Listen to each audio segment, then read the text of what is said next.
welcome back. My name is Carolyn and I am here for my second series, and by popular vote it will be the Mercury signs first, which I'm really excited about.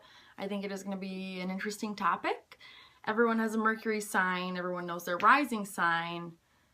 People aren't as sure about what's going on with Mercury in astrology, so my rising sign series will be coming up after this one, and I'm committing to it right here, so hold me to it.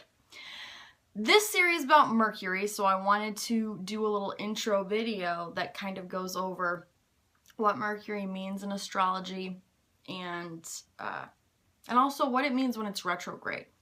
So Mercury is basically the way that we communicate, the way that we think, the way that we form ideas, and it really is about taking what's in here and putting it out there.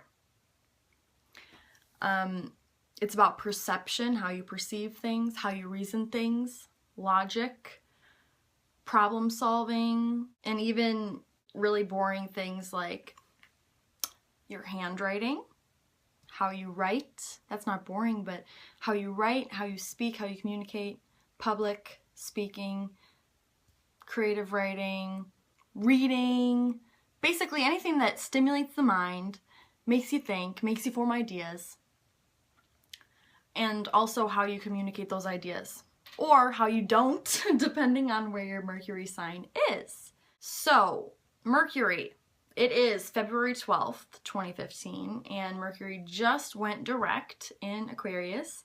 It has been retrograde since the end of January, and what does that mean? Mercury retrograde.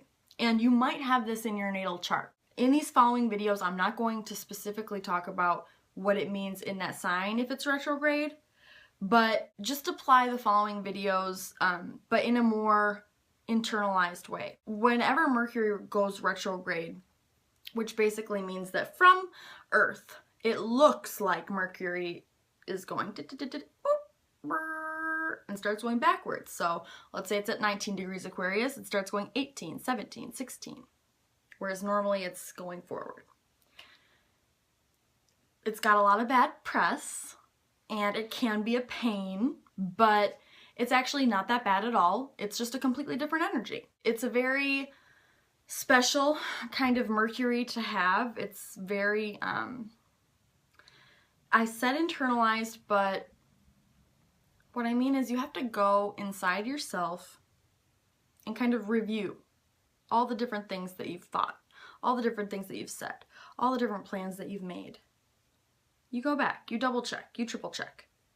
So if your Mercury is retrograde in your natal chart, that is kind of your normal mentality, is to always be double, triple checking everything, always be reviewing things, always be remembering things, always be retrograde. I don't really stress it too much. I think it's a beautiful energy, just like Mercury is when it's not retrograde. When it is retrograde, it can be like communication issues. You'll send an email, they'll say they didn't get the email, phone calls will drop, texts don't go through, you can't speak correctly, you just have issues with your communication, but that's not always the case. Like I said, oftentimes it's just about you going and kind of double backing about the plans you've already put in place, and making sure you've crossed all your T's, dotted all your I's. That's the best way to use your Mercury retrograde energy, especially if you have that in your natal chart.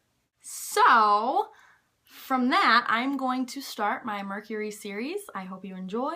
Please let me know what you think. Subscribe if you haven't, and I will see you for Mercury in Aries.